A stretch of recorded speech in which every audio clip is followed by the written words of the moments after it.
Hello friends, welcome to Online Study Kingdom. दोस्तों, घटना सार करंट अफेयर्स अर्धवार्षिकी हम लोग कवर कर रहे हैं, जो कि आपकी अपडेटेड है जुलाई 2023 से लेकर के 26 दिसंबर 2023 तक अपडेटेड है।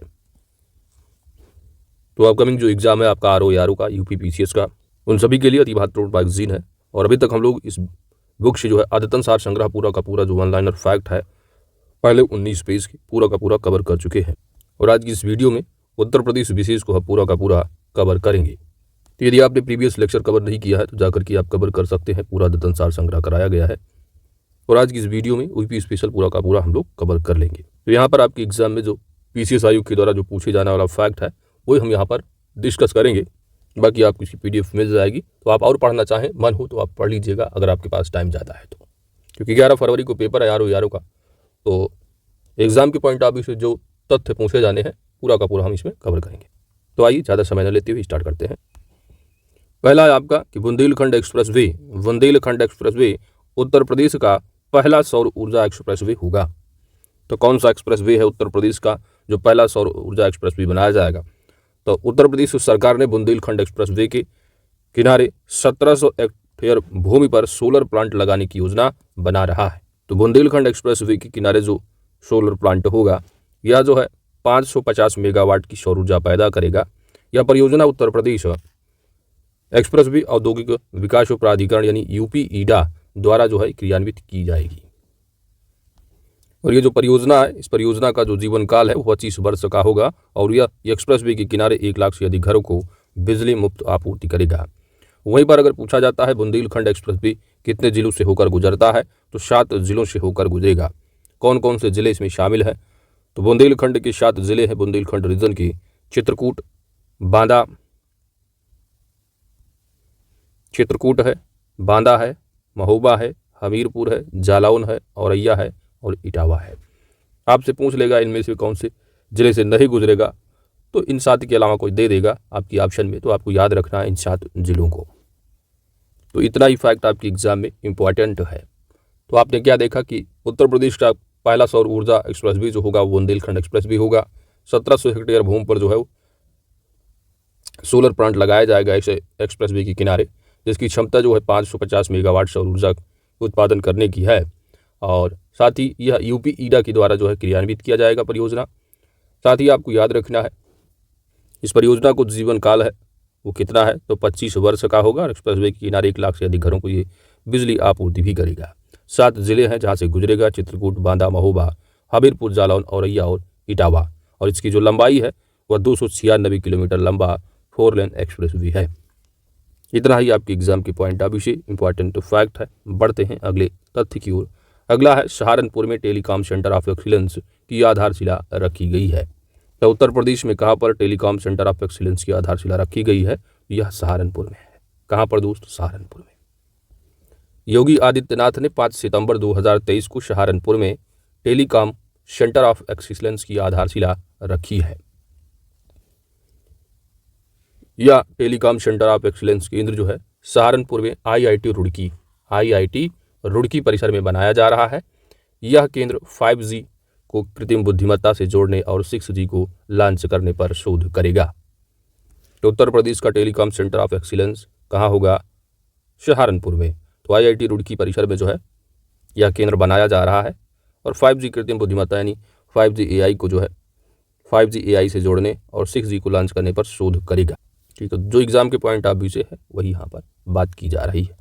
तीसरी न्यूज़ है आपका गोरखपुर में एक्वा पार्क। तो उत्तर प्रदेश के किस जिले में होगा एक्वा पार्क? तो गोरखपुर में। उत्तर प्रदेश के गोरखपुर जिले के तालकंदला में एक्वा पार्क स्थापित किया जाएगा।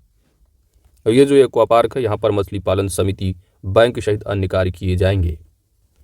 एक्वा पार्क में मछली की नई प्रजातियाँ तैयार की जाएंगी। मछली के बीज को लेकर अध्ययन भी किया जाएगा। तो उत्तर प्रदेश में एक्वा पार्क कहाँ? गोरखपुर में। अगली न्यूज़ है आपका हॉट कुक्ड मील योजना है। हॉट कुक्ड यूज मिलना, तो 3 से 6 साल के बच्चों के लिए यह बेसिकली योजना है। तो उत्तर प्रदेश के मुख्यमंत्री योगी आदित्यनाथ ने 3 से 6 वर्ष की आयु के बच्चों के लिए नवंबर 2023 को हॉट कुक्ड मील योजना किस प्रदेश की है? उत्तर प्रदेश। तो बेसिकली ये आंगनबाड़ी वाले बच्चे जो होंगे 3 से 6 वर्ष की आयु के बच्चों की बात की गई है। हार्ट कुक्ड मील योजना शुरू की गई है, जिसमें कहा गया है कि सुपोषित और स्वस्थ बच्चे एक मजबूत राष्ट्र का आधार बनेंगे। इस पहल से प्रदेश के 80 लाख बच्चों को लाभ होगा। इस पहल का जो लक्ष्य है वह गर्म पकाए गए भोजन के रूप में प्रति लाभार्थी प्रतिदिन 70 ग्राम खाद्यान्न उपलब्ध कराना है। और जो महिलाएं जो प्राइमरी में आप देखते होंगे आंगनबाड़ी के लिए जो खाना वहाँ पर पकाती हैं, सहायिका जो होती हैं, तो उन सहायकों को प्रति कार्य दिवस प्रति बच्चा यानी 0.5 यानी 50 पैसे अतिरिक्त प्रोत्साहन दिया जाएगा। 2 बच्चों के लिए 1 रुपया मिल जाएगा। तो इतनी ही फैक्ट आपके एग्जाम के पॉइंट्स इंपॉर्टेंट है। अगला आपका है IIT कानपुर द्वारा आत्मन उत्कृष्टता केंद्र की स्थापना। IIT कानपुर द्वारा आत्मन उत्कृष्टता केंद्र की स्थापना। तो भारतीय प्रौद्योगिकी संस्थान, एक्सक्यूज में माफ कीजिए गले में थोड़ा दिक्कत है। तो IIT कानपुर ने ATMAN that is advance technologies for air quality I indicators नामक उत्कृष्टता केंद्र की स्थापना की है। तो उत्तर प्रदेश में किस संस्थान के द्वारा आत्मन उत्कृष्टता केंद्र की स्थापना की गई है? तो IIT कानपुर की द्वारा। आत्मन जो उत्कृष्टता केंद्र है, इसका लक्ष्य है वैश्विक स्तर पर लाखों लोगों के लिए टिकाऊ प्रौद्योगिकी और व्यापार मॉडल को व्यवहारिक उत्पादों और सेवाओं में परिवर्तित करना है। तो ये है आत्मन उत्कृष्टता केंद्र। तो किसने है स्टार्ट किया? तो IIT कानपुर ने जो है आत्मन उत्कृष्टता केंद्र स्थापित करने की बात की है। इतना ही आपके लिए इम्पोर्टेंट है। अगला है आपका गंगा डॉल्फिन से इम्पोर्टेंट फैक्ट। तो उत्तर प्रदेश ने हाल ही में उत्तर प्रदेश का जो जलीय जीव घोषित किया है किसको? तो उत्तर प्रदेश के मुख्यमंत्री योगी आदित्यनाथ ने 6 अक्टूबर 2023 को उत्तर प्रदेश का जलीय जीव घोषित किया है किसको? गंगा डॉल्फिन को। किसको दोस्त? गंगटिक डॉल्फिन। ये जो डॉल्फिन है ये गंगा, यमुना, चंबल, घाघरा, राप्ती और गेरुआ जैसी नदियों में पाई जाती हैं। उत्तर प्रदेश में गंगा डॉल्फिन की आबादी लगभग 2000 की आसपास है। गंगा डॉल्फिन का जो वैज्ञानिक नाम है वो प्लेटनिस्टा गैंगेटिका है। क्या है? प्लेटनिस्टा गैंगेटिका है गंगा डॉल्फिन का वैज्ञानिक नाम। IUCN की जो रेड लिस्ट है इसमें इंडेंजर्ड श्रेणी में है, यानी संकट ग्रस्त की श्रेणी में इसको रखा गया है। और आपको याद होना चाहिए कि वर्ष 2009 में जो केंद्र सरकार यानी भारत सरकार है, इसने गंगा डॉल्फिन को जो है राष्ट्रीय जलीय जीव के रूप में मान्यता दी थी। तो केंद्र सरकार के द्वारा 2009 में गंगा डॉल्फिन को राष्ट्रीय जलीय जीव घोषित किया गया है। वहीं पर 6 अक्टूबर 2023 को जो है उत्तर प्रदेश सरकार के द्वारा भी उत्तर प्रदेश का जलीय जीव घोषित किया गया है। जलीय, तो उत्तर प्रदेश का जलीय जीव है और 2009 से जो है राज्य सरकार ने यानी केंद्र सरकार ने जो है वो राष्ट्रीय जलीय जीव घोषित किया है। इतनी ही बातें आपकी काम की है। और जो गंगा डॉल्फिन है इसका शिकार करना जो है वन्यजीव संरक्षण अधिनियम है। तो यहाँ पर जो आपके एग्जाम में एक्ट पूछ लिया जाता है कि वन्यजीव संरक्षण अधिनियम मिलान करने को दे देंगे, जैसे कि पर्यावरण संरक्षण अधिनियम 1986 है। तो वन्यजीव संरक्षण अधिनियम कब का है? ये 1972। तो ये याद रखिए, मिलान करने को दे देते हैं। अगला आपका मिशन शक्ति अभियान। तो इसका जो चौथा चरण है मिशन शक्ति अभियान का, ये 14 अक्टूबर 2023 को जो है शुभारंभ किया गया है। और बेसिकली जो अभियान है ये प्रदेश में महिलाओं को सशक्त बनाने के उद्देश्य से चलाया गया अभियान है मिशन शक्ति अभियान। वर्ष 2020 में महिलाओं की सुरक्षा, सम्मान और स्वावलंबन के लक्ष्य के साथ मिशन शक्ति अभियान की शुरुआत की गई थी। ठीक है। और डिटेल में अगर जानना है आपको तो इसकी अगर डेट की बात की जाए तो ये 17 अक्टूबर 2020 को मिशन शक्ति उत्तर प्रदेश का शुभारंभ किया गया था। कहाँ से? तो उस समय बलरामपुर में था, इलेक्शन हो गए थे योगी जी वहीं पर। तो बलरामपुर से जो है ये 17 अक्टूबर 2020 को मिशन शक्ति उत्तर प्रदेश का शुभारंभ किया गया है। तो चौथा चरण है जो कि 14 अक्टूबर 2023 को इसके चौथे चरण की शुरुआत भी की गई है। अगला फैक्ट है मिशन महिला सारथी पहल का शुभारंभ। अगला आपका है मिशन महिला सारथी पहल का शुभारंभ।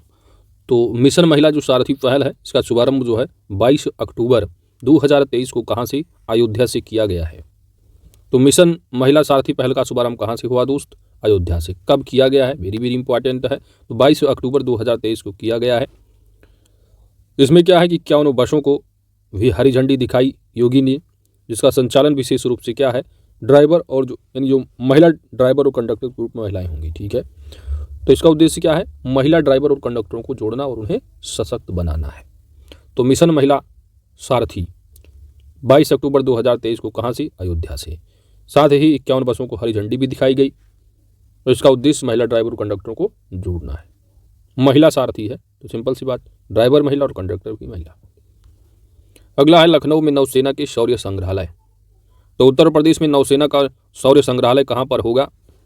तो इसका शिलान्यास जो किया गया है वह लखनऊ में किया गया है। कहाँ पर? लखनऊ में।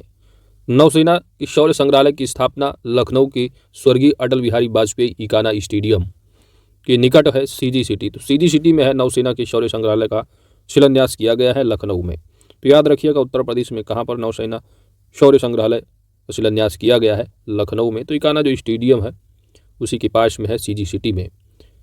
यह संग्रहालय सीजी सिटी में आदि गंगा के रूप में गोमती नदी के तट पर अपनी पहचान बनाएगा।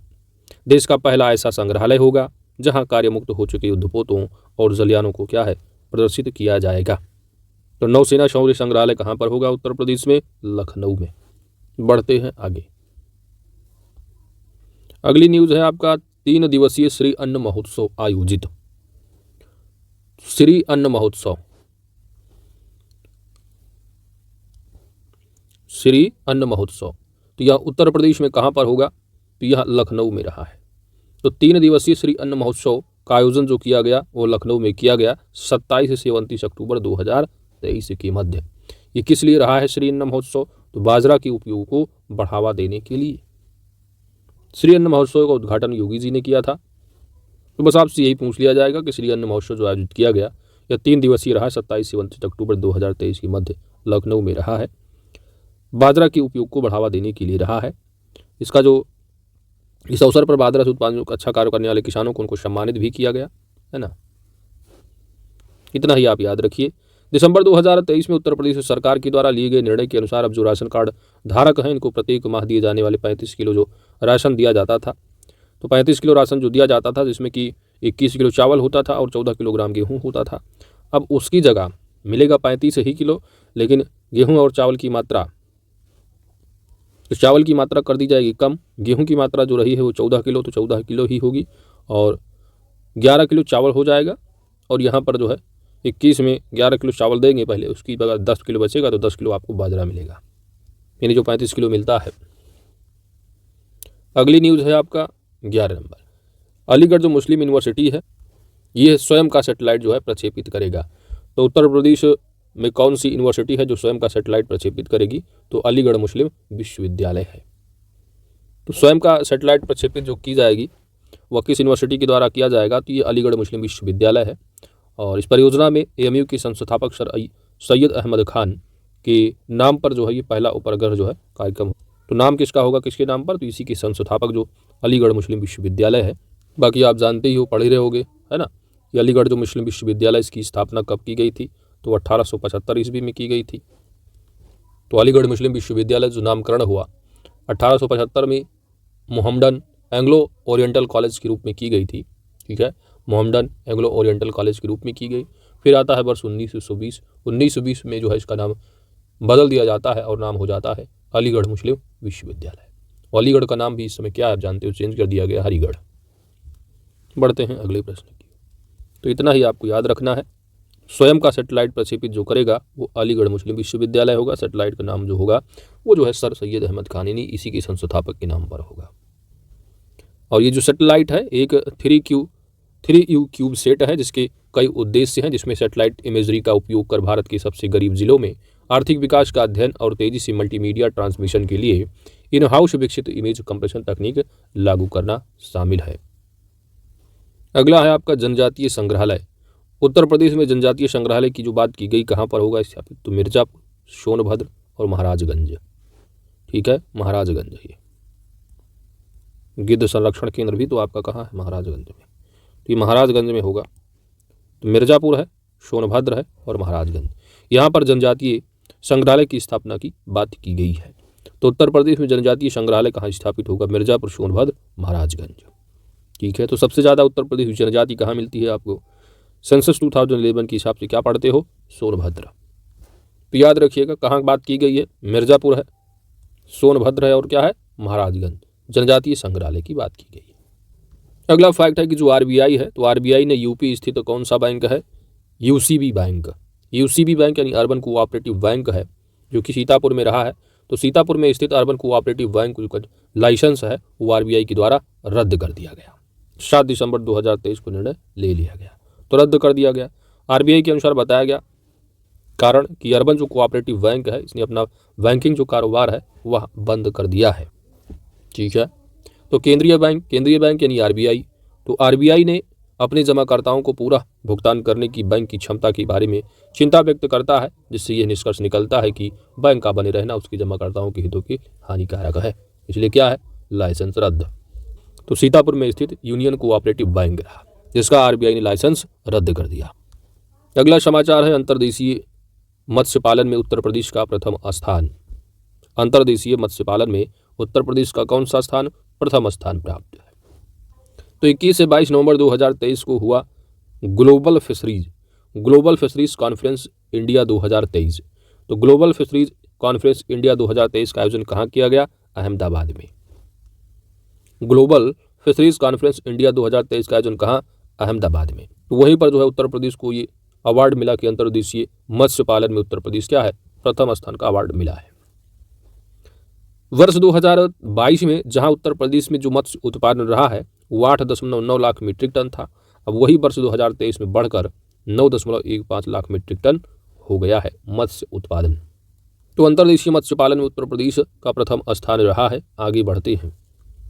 अगला आपका प्रश्न पूछा जाएगा कि हाल ही में जो हलाल सर्टिफिकेशन वाले उत्पाद पर बिक्री पर रोक किसने लगाया है प्रतिबंध? तो वह उत्तर प्रदेश है। तो हलाल सर्टिफिकेशन वाले उत्पाद की बिक्री पर रोक उत्तर प्रदेश में जो है 18 नवंबर 2023 को हलाल सर्टिफिकेशन वाले उत्पादों को बनाने, उनकी भंडारण, वितरण और बिक्री पर रोक लगा दी है। तो याद रखिएगा, हलाल सर्टिफिकेशन पर बिक्री पर रोक लगाने वाला कौन सा है राज्य? उत्तर प्रदेश। हलाल सर्टिफिकेट की शुरुआत वर्ष 1974 ईस्वी में हुई थी। पहले सिर्फ मांस के लिए उत्पादों के लिए जो है ये हलाल सर्टिफिकेट दिया जाता था।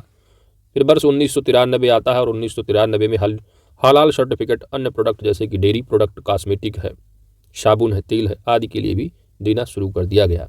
तो हलाल सर्टिफिकेट की शुरुआत वर्ष 1974 में, पहले केवल मांस उत्पादों के लिए रहा है। अब ये 1993 से हलाल सर्टिफिकेट के अन्य प्रोडक्ट जैसे कि डेयरी हो गए, कॉस्मेटिक, साबुन, तेल आदि के लिए भी शुरू कर दिया गया था।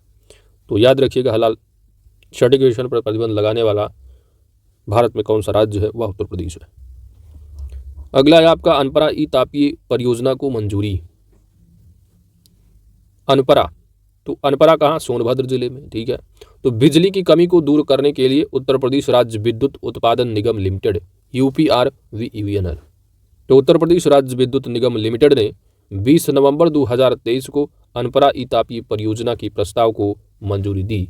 कहाँ पर? सोनभद्र जिले के।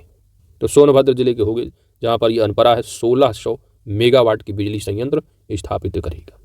तो अनपरा तापीय परियोजना को मंजूरी, सोनभद्र जिले में 1600 मेगावाट क्षमता होगी।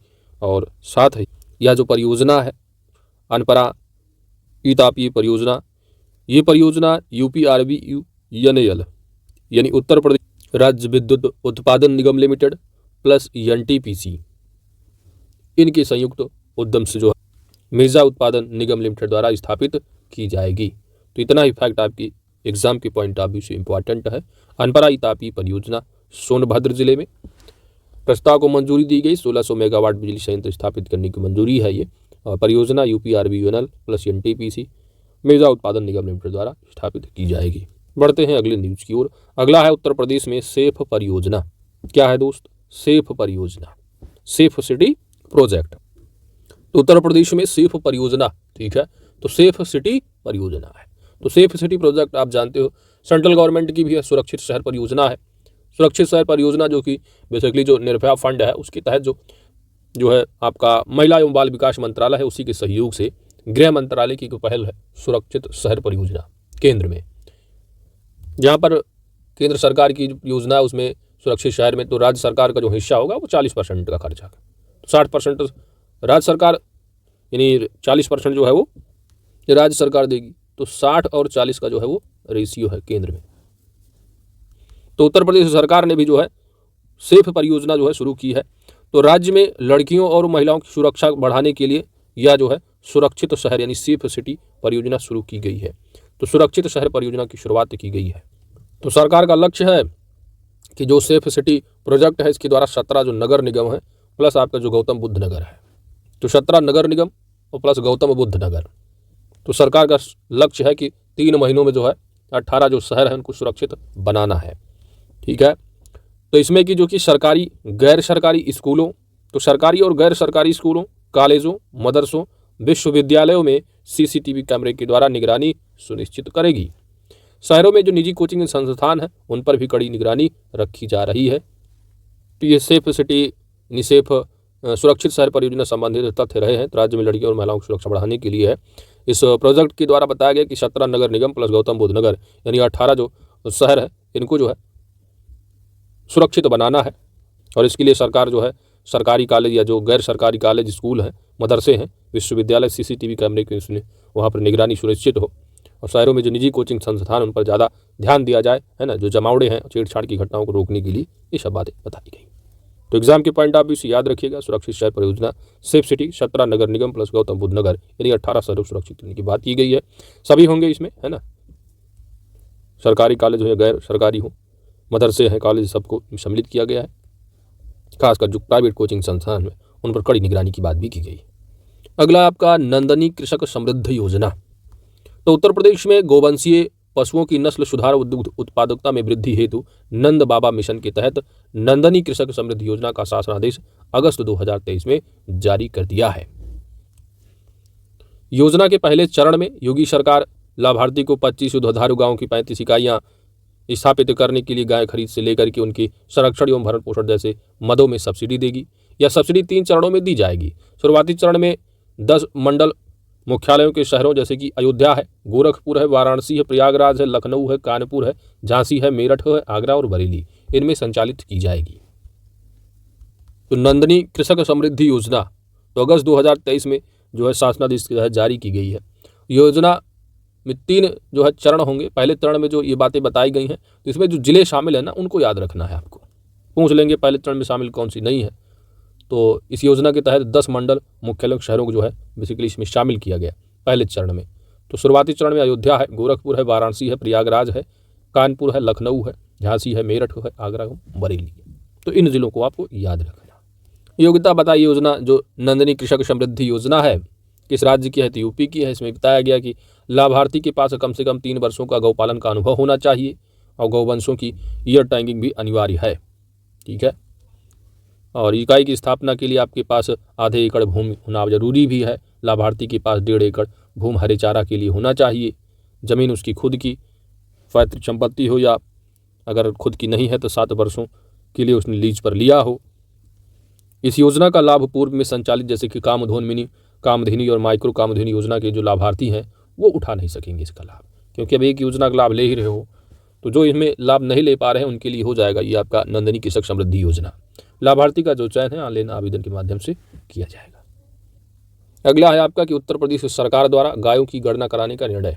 तो आपसे पूछ लिया जाएगा कि निम्नलिखित में से किस राज्य ने गायों की गणना कराने का निर्णय लिया है? तो अपना उत्तर प्रदेश सरकार है। उत्तर प्रदेश राज्य सरकार राज्य में 3 श्रेणियों में गाय की गणना कराने का आदेश दिया है, जिसमें पशुपालकों के पास से निराश्रित पशुओं, सड़कों पर छोड़ी गई जो गायें हैं और कान्हा उपवनों की संख्या इसमें निर्धारित करना शामिल है। तो 3 श्रेणियां होंगी गाय गणना में। पशुपालकों के पास यानी जो निराश्रित पशु हैं उनको लिया जाएगा, जो पाले हैं लोग, और साथ ही जो घूम रहे हैं आजकल सड़कों पर, है ना, छोड़ी गई गाय है उनको, और कान्हा उपवनों की संख्या इसमें निर्धारित करना शामिल है। तो गायों की गणना कराने वाला राज्य कौन सा? यूपी है। पहले चरण में गायों की गिनती की जाएगी। अगले चरण में गायों को उपयुक्त आवास प्रदान करने के लिए योजना तैयार कर इसे कार्यान्वित किया जाएगा। ठीक है, बाकी 20वीं जो पशुधन गणना आप जानते हो 2019 में आयोजित की गई थी और 20वीं पशुधन गणना रही है। और आपको मालूम होना चाहिए कि जो पशुधन गणना होता है हर 5 वर्ष में होती है। हर 5 वर्ष में होती है पशुधन गणना। ठीक है, और आपको मालूम होना चाहिए कि जो पशुधन की गणना जो आयोजित की जा रही है वर्ष 1919 से जो है ये स्टार्ट है।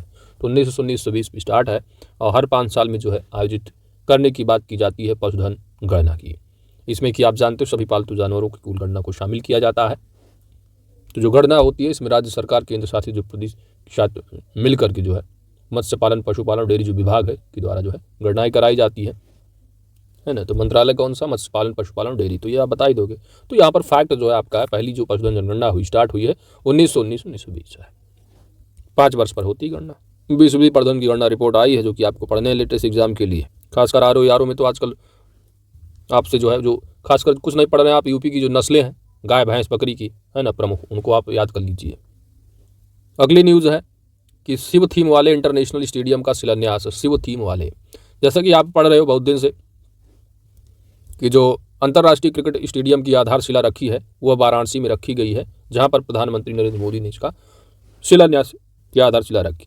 तो मोदी क्या है वाराणसी से, तो भारत के प्रधानमंत्री हैं और उसके पहले ये लोकसभा के सदस्य भी है, कहाँ से, वाराणसी से। तो इसी स्टेडियम में जो है शिव थीम है ना। तो ये स्टेडियम भगवान शिव की थीम पर आधारित होगा।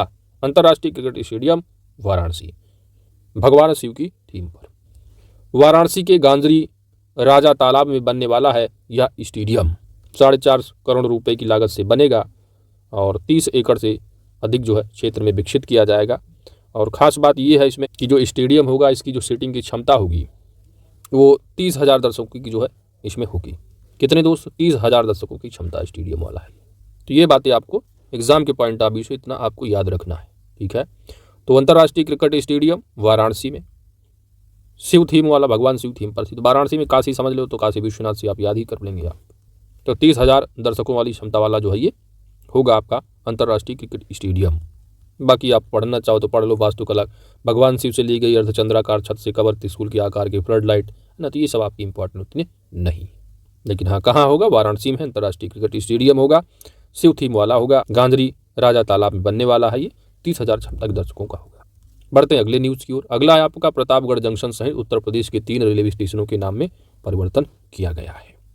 प्रतापगढ़ के 3 जंक्शन होंगे, जैसे कि जो जम्मू कश्मीर स्थित उधमपुर रेलवे स्टेशन के नाम में परिवर्तन कर इसे शहीद कप्तान तुषार महाजन की पर करने की बात की गई। तो जम्मू कश्मीर स्थित उधमपुर रेलवे स्टेशन, उसका नाम क्या, शहीद कप्तान तुषार महाजन। तो रेलवे की विज्ञप्ति अनुसार बताया गया जो प्रतापगढ़ का नाम है रेलवे स्टेशन का, तो प्रतापगढ़ रेलवे स्टेशन का नाम अब क्या होगा, माँ बेल्हा देवी धाम प्रतापगढ़ जंक्शन। माँ बेल्हा देवी धाम प्रतापगढ़ जंक्शन हो जाएगा। जो अंतु स्टेशन है उसका नाम हो जाएगा माँ चंडिका देवी धाम अंतु। तो अंतु लास्ट में लगा होगा, अंतु स्टेशन क्या, माँ चंडिका देवी धाम अंतु स्टेशन। वहीं पर विश्वनाथगंज स्टेशन का नाम होगा शनिदेव धाम विश्वनाथगंज, शनिदेव धाम ऐड कर देंगे। तो ये प्रतापगढ़ के होंगे राम, जो कि रेलवे स्टेशन का नाम क्या है, बदला गया है। बढ़ते हैं अंतिम खबर की ओर, उसके बाद वन लाइनर होगा।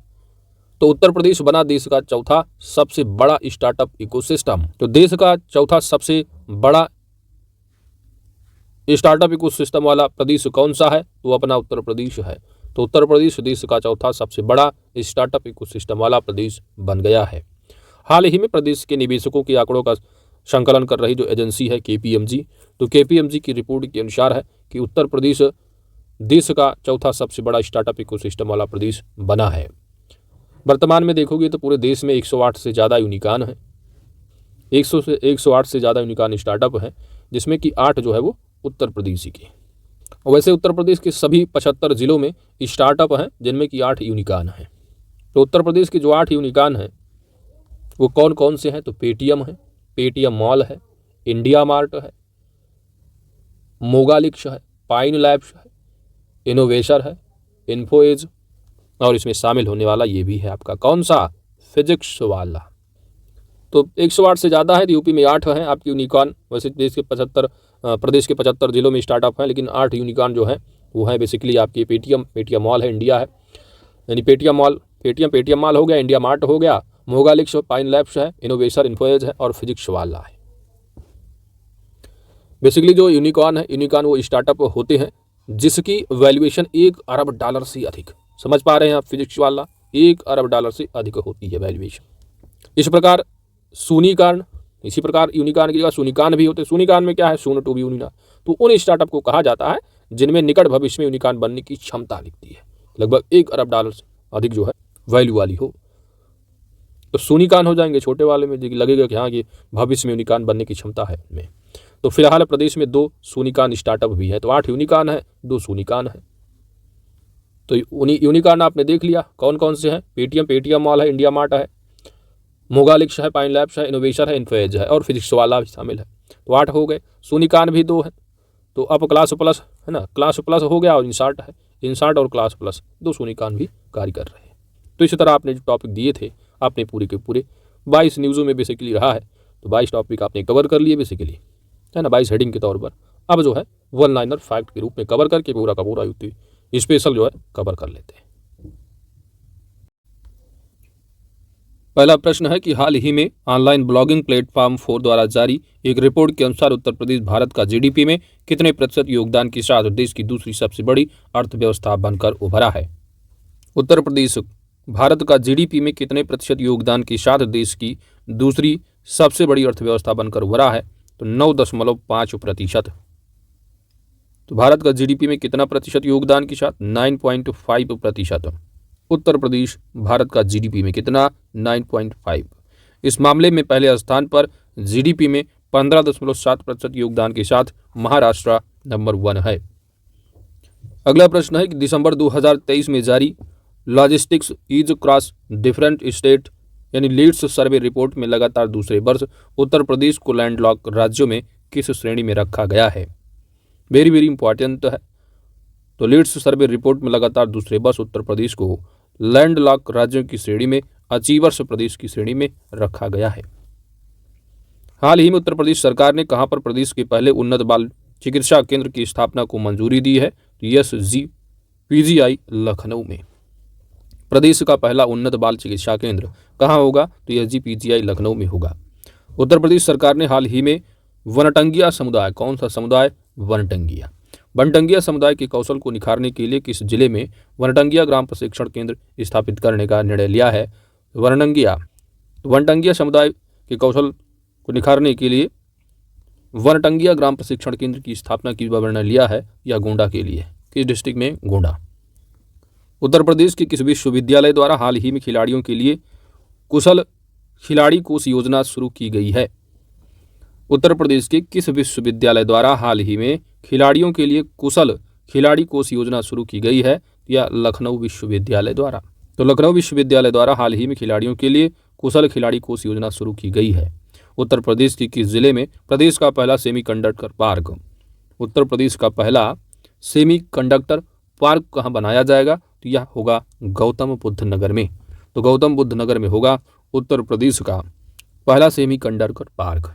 तो पहला सेमीकंडक्टर पार्क कहाँ पर होगा, गौतम बुद्ध नगर में। हाल ही में उत्तर प्रदेश स्थित कौन सा रेलवे स्टेशन उत्तर मध्य रेलवे का छठा ई-राइट स्टेशन घोषित किया गया है, तो आगरा कैंट रेलवे स्टेशन को। Food safety and standard authority of India यानी FSSAI द्वारा यह प्रमाण पत्र जारी किया गया है, छठा ई-राइट स्टेशन घोषित। तो उत्तर मध्य रेलवे का ये छठा ई-राइट station Agra cantt railway station को। अगला फैक्ट है कि 10 दिसंबर 2023 को यानी विश्व आत्महत्या रोकथाम दिवस, आत्महत्या रोकथाम दिवस विश्व कब मनाते हो, 10 दिसंबर को। तो इस दिन क्या हुआ कि उत्तर प्रदेश को यानी उत्तर प्रदेश के किस शहर में पहली बार, उत्तर प्रदेश के किस शहर में पहली बार विश्व आत्महत्या रोकथाम दिवस के दिन किस शहर में पहली बार ट्रांसजेंडर प्राइड वॉक का आयोजन किया गया, यह लखनऊ में। कहाँ पर, लखनऊ में। ट्रांसजेंडर प्राइड वॉक कहाँ, लखनऊ। केंद्र सरकार द्वारा हाल ही में उत्तर प्रदेश के किन शहरों में यूनिटी मॉल खोलने की मंजूरी प्रदान की गई है। वेरी वेरी इंपॉर्टेंट है यूनिटी मॉल। तो वन डिस्ट्रिक्ट वन प्रोडक्ट को बढ़ावा देने के लिए है यूनिटी मॉल। तो यूनिटी मॉल होगा लखनऊ, आगरा और वाराणसी में।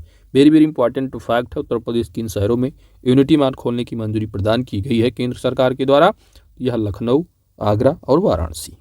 ठीक है, तो वन डिस्ट्रिक्ट वन प्रोडक्ट योजना कब शुरू की गई आप जानते हो, उत्तर प्रदेश में पढ़ रहे होगे अब तक, है ना, पेपर भी है। कब है स्टार्ट भाई, तो जिस दिन आपका उत्तर प्रदेश दिवस स्टार्ट हुआ यानी 24 जनवरी 2018 को पहली बार, तो उसी दिन 24 जनवरी 2018 को वन डिस्ट्रिक्ट वन प्रोडक्ट शुरू किया गया था। प्रधानमंत्री नरेंद्र दामोदर दास मोदी ने 24 सितंबर 2023 को उत्तर प्रदेश के कहां पर अंतर्राष्ट्रीय क्रिकेट स्टेडियम की आधारशिला रखी है, तो उत्तर प्रदेश में अंतर्राष्ट्रीय क्रिकेट स्टेडियम की आधारशिला वाराणसी में रखी गई है। उत्तर प्रदेश सरकार ने 25 नवंबर 2023 को किस दिन के रूप में मनाने की घोषणा की है, तो हर साल 25 नवंबर 2000, तो 25 नवंबर को हर साल कौन सा दिन मनाने की बात की गई है, तो हर साल उत्तर प्रदेश ने कहा है कि हर साल हम 25 नवंबर को नो नॉन वेज डे मनाएंगे। तो वेरी इंपॉर्टेंट फैक्ट हो सकता है 25 नवंबर को हर साल नो नॉन वेज डे होगा, यूपी सरकार ने बोला है।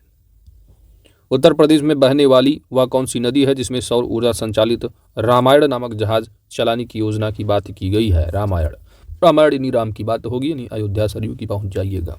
तो अयोध्या में कौन सी नदी बहती है? तो सरयू किनारे बसा हुआ है आपका अयोध्या। अयोध्या पहले वहां पर हुआ था विधानसभा हुआ करता था, अब पूरे फैजाबाद का नाम ही बदल कर क्या कर दिया गया? अयोध्या। तो अयोध्या कैंट। 21 से 25 सितंबर 2023 तक पहले उत्तर प्रदेश अंतर्राष्ट्रीय व्यापार शो का आयोजन कहां पर किया गया? उत्तर प्रदेश का पहला उत्तर प्रदेश अंतर्राष्ट्रीय व्यापार शो, ये पहला है। तो पहला उत्तर प्रदेश अंतर्राष्ट्रीय व्यापार शो का आयोजन कहां पर किया गया है? उत्तर प्रदेश में। वेरी वेरी इंपॉर्टेंट फैक्ट है, ये ग्रेटर नोएडा में है। उत्तर प्रदेश सरकार ने छात्रों के लिए समान अवसर सुनिश्चित करने हेतु हाल ही में किस अभियान की शुरुआत की है? छात्रों के लिए समान अवसर सुनिश्चित करने के लिए इस अभियान की शुरुआत की। इस अभियान का नाम है हर बच्चे के लिए हर अधिकार अभियान। 21 से 22 नवंबर को दिल्ली में आयोजित वैश्विक मत्स्य पालन सम्मेलन 2023 में उत्तर प्रदेश को मत्स्य पालन के किस क्षेत्र में उल्लेखनीय उपलब्धि के लिए सर्वश्रेष्ठ राज्य का प्रथम पुरस्कार मिला हुआ है? तो वैश्विक मत्स्य पालन सम्मेलन 2023 में सर्वश्रेष्ठ राज्य का जो प्रथम पुरस्कार मिला है वह अंतर्देशीय मत्स्य पालन में मिला हुआ है। तो अंतर्देशीय मत्स्य पालन में उत्तर प्रदेश को प्रथम पुरस्कार प्राप्त हुआ है सर्वश्रेष्ठ राज्य में। उत्तर प्रदेश सरकार ने नवंबर 2023 में किन उत्पादों पर हलाल लेबल लगाने पर प्रतिबंध लगा दिया है? तो डेयरी उत्पाद है, चीनी है, बेकरी है, आइटम है, पेपरमिंट ऑयल, नमकीन और खाद्य पदार्थ। हलाल लेबल लगाने पर प्रतिबंध लगा दिया। डेयरी उत्पाद, चीनी, बेकरी आइटम, पेपरमिंट ऑयल हो गया, नमकीन और खाद्य पदार्थ, इन उत्पादों पर जो है हलाल लेबल लगाने पर प्रतिबंध लगाया गया है। उत्तर प्रदेश सरकार कि वह कौन से प्रशासनिक अधिकारी हैं जिन्हें, इंपॉर्टेंट फैक्ट है कि वो उत्तर प्रदेश को प्रशासनिक अधिकारी जिन्हें पिछले दिनों पाकिस्तान में भारतीय दूतावास का प्रभारी नियुक्त किया गया है, ये गीतिका श्रीवास्तव है। कौन है दोस्त? गीतिका श्रीवास्तव। तो पाकिस्तान में स्थित आप जानते हो इस्लामाबाद में स्थित भारतीय जो दूतावास है वहाँ पर जो है इनको प्रभार दे दिया गया है उच्चायोग में। तो नई प्रभारी इनको नियुक्त किया गया है। कौन है ये? गीतिका श्रीवास्तव है ना। तो वहाँ पर नियुक्त की गई है दूतावास भारतीय यानी IFS अधिकारी होंगे। हॉकी के जादूगर मेजर ध्यानचंद की स्मृति में कहां पर हाल ही में मुख्यमंत्री योगी आदित्यनाथ ने देश के पहले डिजिटल हॉकी म्यूजियम का उद्घाटन किया है? तो उत्तर प्रदेश में किया गया है डिजिटल हॉकी म्यूजियम, जो कि पूरे भारत में पहला डिजिटल हॉकी म्यूजियम। किसकी याद में? तो हॉकी के जादूगर मेजर ध्यानचंद की स्मृति में है डिजिटल हॉकी म्यूजियम। कहां पर किया गया उद्घाटन इसका? झांसी है ना। तो इनका पूरा जीवन लगभग यहीं पर अपना बीता रहा है, क्योंकि झांसी में जो है जो हीरोज ग्राउंड रहा वहीं से हॉकी ट्रिक इन्होंने सीखी थी। तो हॉकी है, याद रखिएगा, डिजिटल पहला। तो अगर पूछा जाता है निम्नलिखित में से भारत देश के किस राज्य में देश का पहला डिजिटल हॉकी म्यूजियम उद्घाटन किया गया है, यह उत्तर प्रदेश होगा। इसलिए पूछ लिया जाए कि उत्तर प्रदेश में देश का पहला डिजिटल हॉकी म्यूजियम कहाँ? झांसी में। अगला फैक्ट है कि जल शक्ति मंत्रालय के जल संसाधन, नदी विकास और गंगा संरक्षण विभाग द्वारा सितंबर 2023 में जारी लघु सिंचाई योजनाओं पर छठी गणना रिपोर्ट के अनुसार देश में सर्वाधिक लघु सिंचाई योजनाएं किस राज्य में है? तो देश में सर्वाधिक लघु सिंचाई योजनाएं उत्तर प्रदेश राज्य में है। हरदोई उत्तर प्रदेश का यानी हरदोई का वह पर्वतारोही जिसने 22 अगस्त 2023 को यूरोप की सबसे ऊंची चोटी माउंट एल्ब्रुस पर सफलतापूर्वक चढ़ाई कर तिरंगा फहरा दिया। तो इनका नाम है अभिनीत मौर्य। तो अभिनीत मौर्य है उत्तर प्रदेश के हरदोई जिले के। तो अभिनीत मौर्य जो पर्वतारोही है ये 22 अगस्त 2023 को यूरोप की सबसे ऊंची चोटी माउंट एल्ब्रुस पर जो है सफलतापूर्वक चढ़ाई किया और वहां पर इन्होंने तिरंगा लहरा दिया। तो माउंट एल्ब्रुस जो कि यूरोप की सबसे ऊंची चोटी है, तो यह रसिया में है और ऊंचाई इसकी 1850 फीट की है। स्वच्छ वायु सर्वेक्षण रिपोर्ट 2023 में 10 लाख से अधिक आबादी वाले शहरों की श्रेणी में उत्तर प्रदेश के किस जिले ने दूसरा स्थान प्राप्त किया है? तो स्वच्छ वायु सर्वेक्षण रिपोर्ट, जो कि आप जानते हो केंद्रीय पर्यावरण, वन एवं जलवायु परिवर्तन तथा श्रम एवं रोजगार जो मंत्री भूपेंद्र यादव रहे हैं, उनके द्वारा ये जारी किया गया है। तो याद रखिएगा, पूछा जाता है स्वच्छ वायु सर्वेक्षण रिपोर्ट किसके द्वारा जारी किया जाता है? तो आप जानते हो स्वच्छ वायु सर्वेक्षण जो होगा वो पर्यावरण, वन और जलवायु परिवर्तन मंत्रालय द्वारा होगा। तो यहाँ पर बेसिकली जो है दूसरे स्थान पर उत्तर प्रदेश का शहर है आगरा। पहले पर अगर बात की जाए तो पहले पर है इंदौर दोस्त, दूसरे पर ये अपना आगरा है, और तीसरे पर देखोगे तो मुंबई का ठाणे है। ये टॉप 3 है 10 लाख से अधिक आबादी वाले शहरों में। ये 10 लाख की आबादी क्या है आपका? तो ये सेंसस 2011 पे ही आधारित जनसंख्या है। जल जीवन मिशन के तहत घर घर पाइपलाइन से पानी की आपूर्ति करने के मामले में वर्ष 2023 में उत्तर प्रदेश का कौन सा जिला देश में शीर्ष स्थान पर रहा है? कौन सा रहा है दोस्त? बुलंदशहर। तो बुलंदशहर उत्तर प्रदेश का जिला है जो कि पूरे देश में शीर्ष पर रहा है। किस मामले में? घर घर पाइपलाइन से पानी की आपूर्ति करने के मामले में, और ये जल जीवन मिशन के तहत है। उत्तर प्रदेश के मुख्यमंत्री योगी आदित्यनाथ ने 3 से 6 वर्ष की आयु के बच्चों के स्वास्थ्य के लिए नवंबर 2023 में किस योजना को शुरू किया है? ये है हार्ट कुक्ड मील योजना। तो हार्ट कुक्ड मील जो योजना है, ये 3 से 6 वर्ष की आयु के बच्चों के स्वास्थ्य के लिए नवंबर 2023 में शुरू की गई योजना है। ठीक है, तो याद रखिएगा हार्ट कुक्ड मील योजना बेसिकली 3 से 6 वर्ष की आयु के बच्चों के लिए है। सिंपल सी बात आप जानती हो, आंगनबाड़ी के लिए होगा। जो योगी जी अयोध्या गए थे तो वहीं से अपना इन्होंने इनॉग्रेशन किया है। तो इनॉग्रेशन कहाँ से हुआ? अयोध्या से। उत्तर प्रदेश सरकार ने हाल ही में राज्य की किसी एक्सप्रेस वे को प्रदेश के पहले सोलर एक्सप्रेस वे के रूप में विकसित करने की घोषणा की है। तो उत्तर प्रदेश का पहला जो सोलर एक्सप्रेस वे के रूप में डेवलप होगा वह है बुंदेलखंड एक्सप्रेस वे। तो बुंदेलखंड एक्सप्रेस वे को सोलर एक्सप्रेस वे के रूप में विकसित करने की घोषणा उत्तर प्रदेश राज्य सरकार के द्वारा की गई है। उत्तर प्रदेश के मुख्यमंत्री योगी आदित्यनाथ ने 9 अक्टूबर 2023 के किस स्थान पर स्वतंत्रता सेनानी राजा राव की प्रतिमा का अनावरण किया है? तो राजा राव की प्रतिमा का अनावरण उन्नाव जिले में किया गया है। ठीक है, तो राजा राव रहे राम भगत सिंह, तो उन्हीं का है। तो उनकी प्रतिमा का अनावरण कहाँ पर किया गया है? तो उन्नाव। सबसे बड़े जमींदार रहे। आगे बढ़ते हैं दोस्तों। तो स्वतंत्रता सेनानी राजा राव राम भगत सिंह नाम है पूरा इनका, उन्नाव से संबंधित होंगे। प्रधानमंत्री नरेंद्र मोदी ने 20 अक्टूबर 2023 को उत्तर प्रदेश के किस शहर में भारत के पहले रीजनल रैपिड ट्रांजिट सिस्टम का उद्घाटन कहां पर किया गया है? यह शाहीबाबाद में किया गया है। तो भारत का पहला रीजनल रैपिड ट्रांजिट सिस्टम कहां होगा? उत्तर प्रदेश के शाहीबाबाद में। 29 नवंबर 2023 को उत्तर प्रदेश सरकार के द्वारा कितने करोड़ रुपए का अनुपूरक बजट पेश किया गया है? तो 28,760 करोड़ रुपए। ठीक है, तो 28,760.67 करोड़ रुपए की बात की गई है। इसमें नई योजनाओं के लिए 7,421.21 करोड़ रुपए का प्रस्ताव भी रखा गया है। अनुपूरक बजट का जो मुख्य उद्देश्य है वो विकास की गति को और अधिक रफ्तार देना, जिससे अंतर्गत जो है तमाम कार्य योजनाओं को सही समय पर पूरा किया जा सके। इस 28,700 करोड़ रुपये में देखेंगे जो विश्वकर्मा श्रम सम्मान योजना है, इसके तहत 2,000 करोड़ रुपए आवंटन किए गए। इसी के साथ पीएम मित्र योजना के अंदर लखनऊ जो हरदोई रहा है आपका पीएम मेगा एकीकृत वस्त्र क्षेत्र एवं परिधान पार्क, उसके लिए अनुपूरक बजट में 510 करोड़ रुपए की बात की गई। और उत्तर प्रदेश जो डेटा सेंटर नीति है उसकी क्रियान्वयन के लिए 100 करोड़ रुपए आवंटित किए गए। अनुपूरक बजट कौन पेश करेगा? सिंपल सी बात, उत्तर प्रदेश के वित्त मंत्री सुरेश खन्ना। कहाँ पेश करेंगे? विधानसभा में। चलिए आगे बढ़ते हैं। 29 नवंबर 2023 को प्रस्तुत प्रदेश के अनुपूरक बजट में कितने वर्ष से अधिक आयु की महिलाओं को रोडवेज में मुफ्त यात्रा की सुविधा दी गई है? तो अनुपूरक बजट में बताया गया कि 60 वर्ष से अधिक जो महिलाएं हैं उनको क्या है? रोडवेज में मुफ्त यात्रा। तो बजट में शुरू कर दिया भैया, 60 वर्ष से जो अधिक महिलाएं, जानते हो लोग सभा इलेक्शन आ रहा है ना। चलो, प्रदेश की पहली एनसीसी प्रशिक्षण अकादमी कहां पर स्थापित करने की घोषणा की गई है? गोरखपुर में। तो उत्तर प्रदेश की पहली एनसीसी प्रशिक्षण अकादमी कहां पर स्थापित करने की बात की गई दोस्त? गोरखपुर में। काशी है, मथुरा है, विंध्यवासिनी धाम है। इसके बाद प्रदेश में कहाँ पर श्री राम अवतरण कॉरिडोर बनाने की घोषणा उत्तर प्रदेश सरकार के द्वारा की गई है।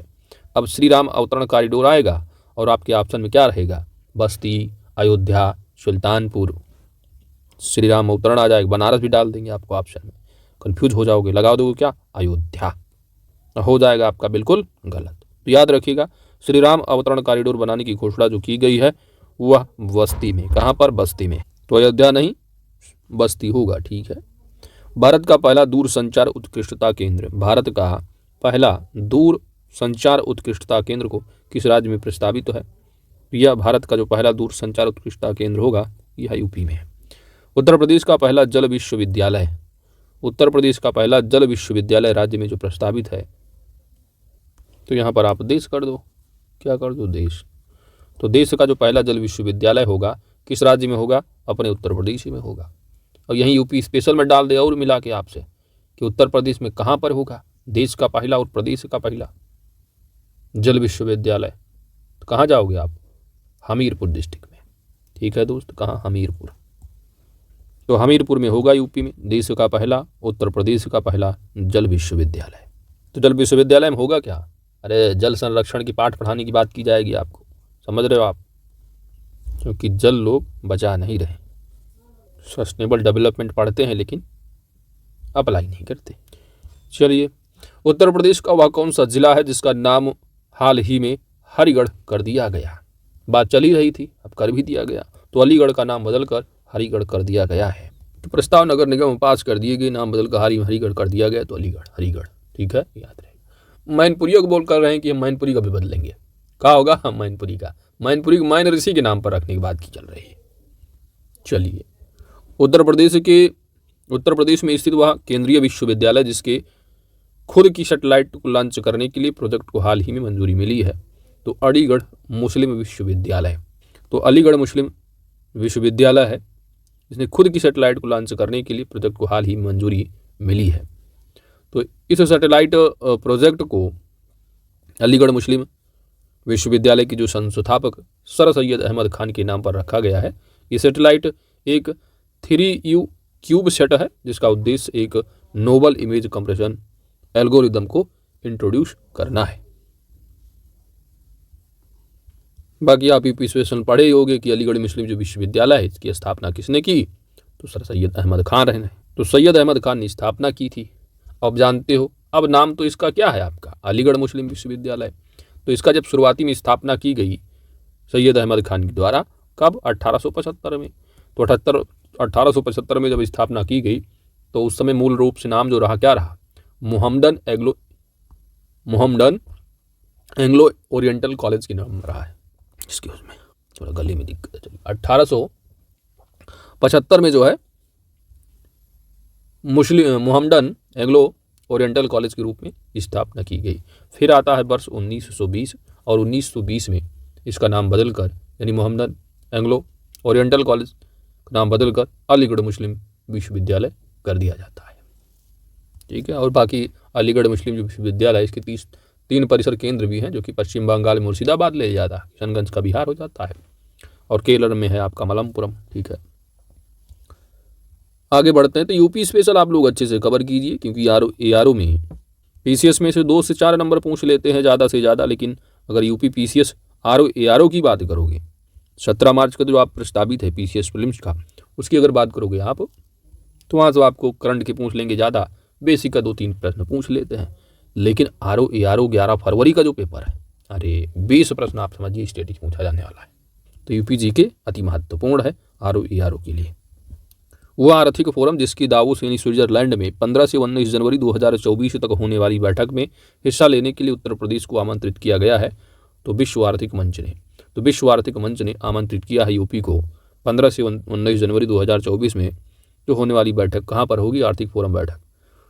तो विश्व आर्थिक मंच की जो बैठक होगी आर्थिक फोरम की, वो स्विट्जरलैंड दावोस में होगी 15 से 19 जनवरी। तो आमंत्रित किया गया है उत्तर प्रदेश को। अगस्त 2023 में उत्तर प्रदेश के किन 2 उत्पादों को GI टैग प्रदान किया गया है? तो आगरा का जो है ये लेदर फुटवियर है। तो आगरा का लेदर फुटवियर और जलेसर का मेटल क्राफ्ट, इनको क्या है? GI टैग दिया गया है। ठीक है, तो आगरा का आपका लेदर फुटवियर हो जाएगा। और जलेसर का मेटल, अब जलेसर नमा समझ में आया, आपको दे दे वहाँ पर मेटल क्राफ्ट एटा का, तो एटा का है। ठीक है, तो एटा जो है जलेसर का टाउन है बेसिकली, तो जो कि एटा में है, तो एटा डिस्ट्रिक्ट है आपका, है ना, तो वहीं का है मेटल क्राफ्ट। और लेदर फुटवियर आपका आगरा का है। GI टैग इनको प्रदान किया गया अगस्त 2023 में। 28 जुलाई से लेकर के 6 अगस्त 2023 के बीच कनाडा में आयोजित विश्व पुलिस खेलों में 5 मीटर 85 सेंटीमीटर 5 मीटर 85 सेंटीमीटर की छलांग लगाकर उत्तर प्रदेश की किस एथलीट ने सिल्वर पदक जीत लिया है? तो इनका नाम है सोनम, और कहाँ से हैं? अमरोहा उत्तर प्रदेश से। तो विश्व पुलिस खेलों में 5 मीटर 85 सेंटीमीटर, यानी आप कह सकते हैं 5.85 सेंटीमीटर या 585 सेंटीमीटर, क्योंकि 100 मीटर में यानी 100 सेंटीमीटर बराबर 1 मीटर। चलिए, तो 5 मीटर 85 सेंटीमीटर की छलांग लगाकर जो है सिल्वर पदक जीतने वाली जो एथलीट रही हैं, और विश्व पुलिस खेलों का आयोजन कनाडा में किया गया था, ये सोनम रही हैं। सिल्वर मेडल इनको मिला है, ये अमरोहा की हैं।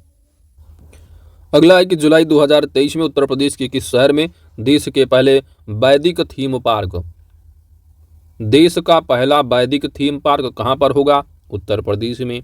उत्तर प्रदेश में कहाँ होगा? नोएडा में। तो देश का पहला शहर, यानी देश का पहला जो वैदिक थीम पार्क है, वैदिक थीम पार्क, तो याद रखिएगा, वेरी वेरी इंपॉर्टेंट है ना। भारत देश का पहला वैदिक थीम पार्क राजधानी दिल्ली से सटा हुआ है, उत्तर प्रदेश का नोएडा, तो वहीं पर खोल दिया गया है वैदिक थीम पार्क। और एक और आप पढ़ के आ रहे हो पार्क कौन सा था, जो कि गौतम बुद्ध नगर में रहा है। तो उत्तर प्रदेश का पहला क्या रहा? Semi conductor park. कहाँ? गौतम बुद्ध नगर में। भारत देश का पहला या उत्तर प्रदेश का पहला, बात एक ही होगी। पूछा जाए तो आप बताओगी नोएडा उत्तर प्रदेश में होगा वैदिक थीम पार्क। उत्तर प्रदेश सरकार द्वारा किसी 14 जुलाई 2023 को उत्तर प्रदेश विद्युत नियामक आयोग का नया अध्यक्ष नियुक्त किया गया है, अरविंद कुमार को। 13 से 20 जुलाई 2023 के बीच प्रदेश के कहां पर 22 वर्ष बाद जिला स्तरीय ओलंपिक खेलों का आयोजन किया गया? वाराणसी में किया गया।